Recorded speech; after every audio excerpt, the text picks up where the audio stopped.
The summer was winding down, and I only had a few days left to make the most of my vacation. I headed off to Long Beach and some of my favorite deep water spots to see if the bass were biting. The water temps had dropped significantly in the past week or two. It should have been 70 degrees, but was now 64.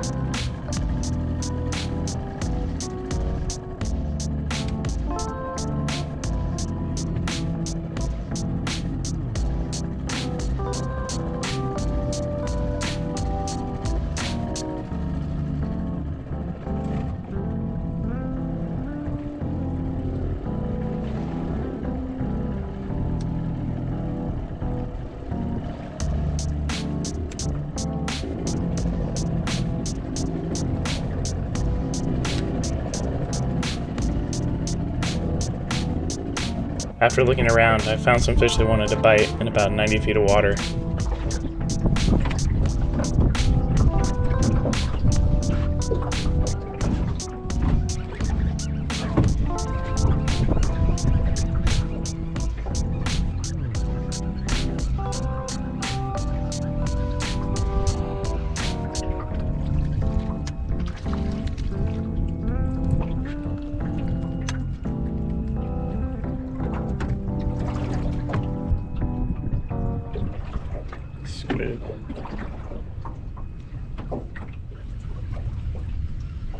Behind me in the background is what's known as a breezer of bait.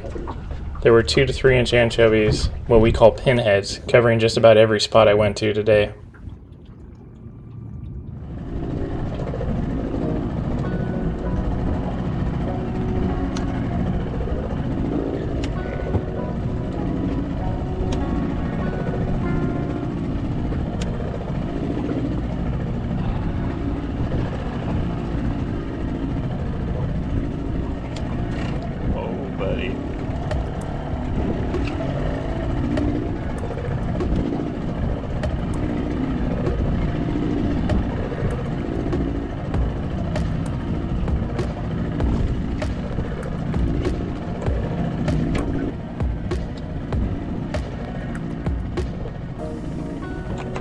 My boat doesn't have a bait tank, which means I pretty much fish artificial lures the entire time, every time.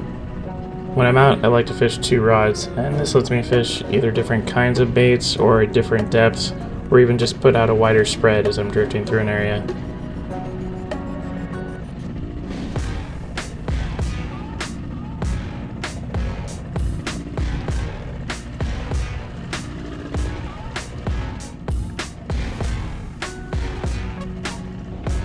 As I move from spot to spot, I would typically get a few fish on the first drop, and then maybe another 1 or 2 fish on the second drift, and the bite would fizzle eventually, and it was time to move on to a new spot.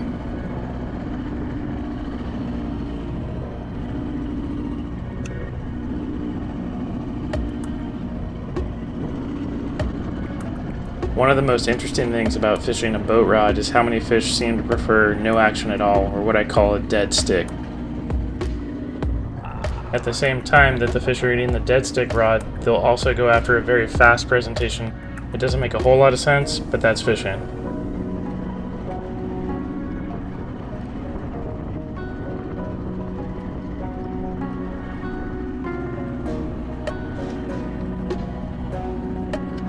It seemed like the 2-ounce lead heads were getting bit more often in the first part of the morning. As the day wore on, the fish would suspend and the lighter presentations were getting bit as well.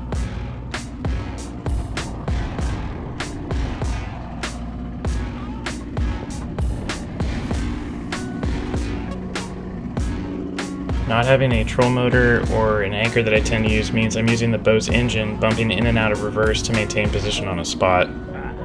Doing this at the same time I'm fishing 2 fishing rods can be a little busy.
chunky one.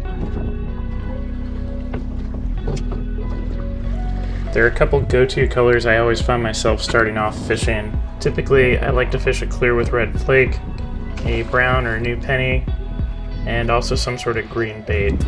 The fish can be really keyed in on one particular color, or other times they'll eat everything you throw at them. Today they were eating everything.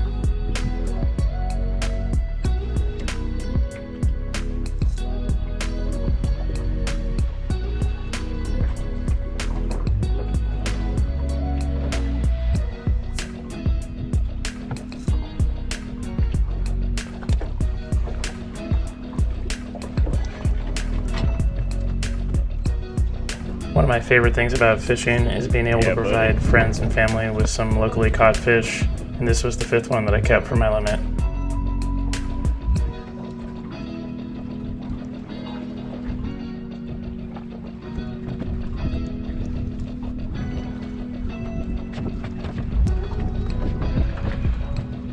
High tide was around noon today, and as the morning went on, the current was building. As the current picked up, the fish definitely were on the chew.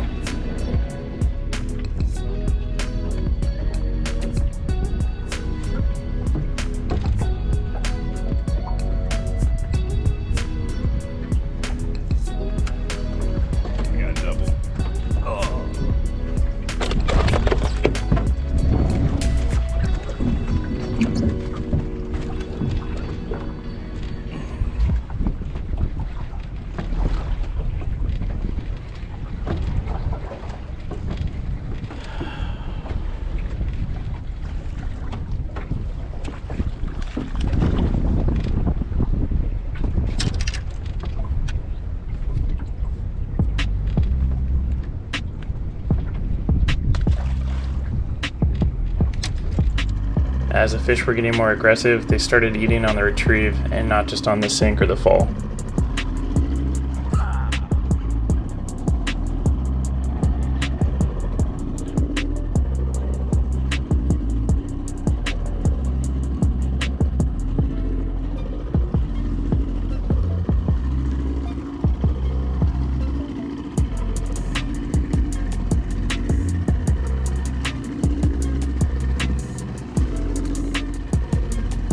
Double hookups quickly became the norm on each drift.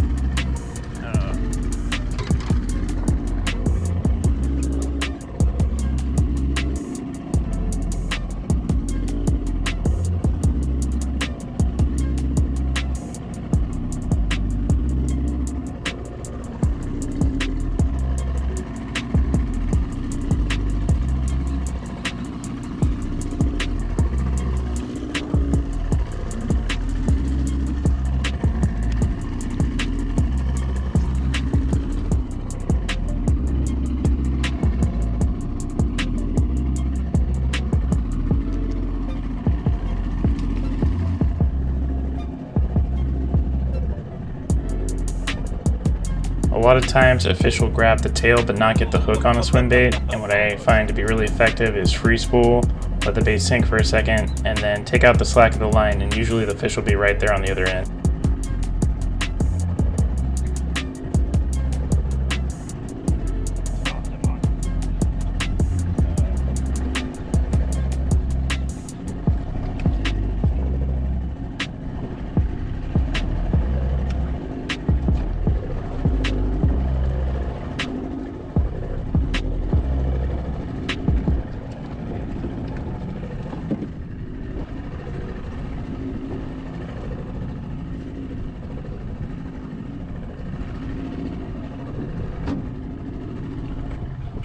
Let's see if we can get 2 fish on this last part of the drift here.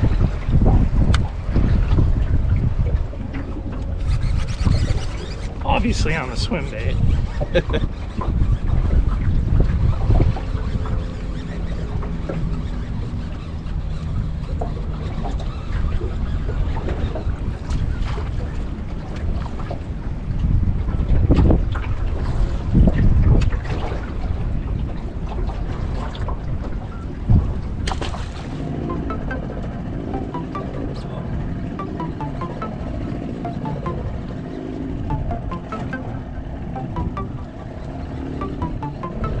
What I'm looking at there underneath the camera is both my GPS unit and my sonar, and that's going to tell me where I am in relationship to the structure and also what's directly underneath me.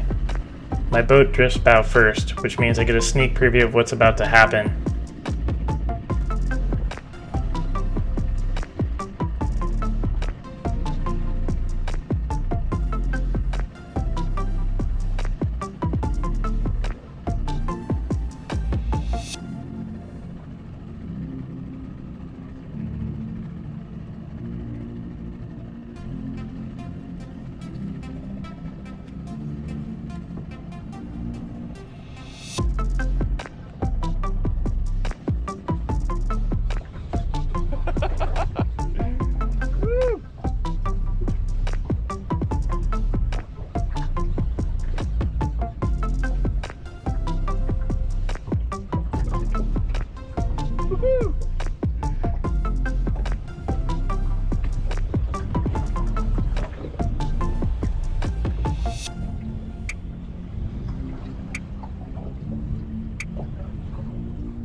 At this point, the wind is blowing about 10 to 15 miles an hour, and my drifts were going about 1.5 to almost 2 miles an hour.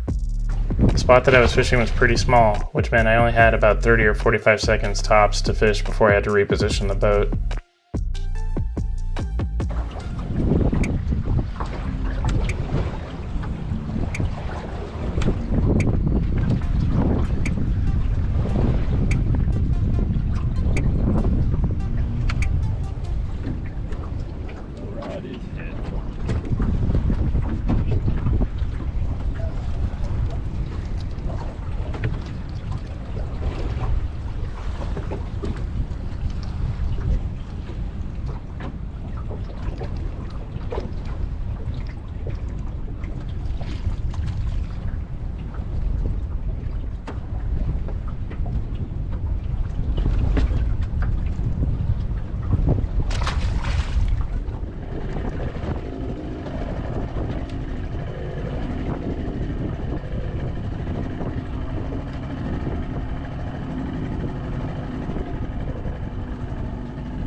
The bass. Today's trip was definitely deeper than I like to fish, anywhere from 80 to 100 feet, and the fish were hugging the bottom. The tackle that I seemed to be having the most success with today was 50-pound Spectra to 30-pound fluorocarbon leader, and a 2-ounce lead head to get the baits down quick on the fast drifts.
Well, today ended up being a pretty wonderful day out on the ocean, despite kind of an ominous start. I tore a hole in my favorite pair of fishing pants getting into the boat before I even left the dock. But I was able to pretty much one-stop shop once I found where they were biting, make lots of drifts, ended up with about 35 fish, and the wind and the seas both kind of laid down on the right end.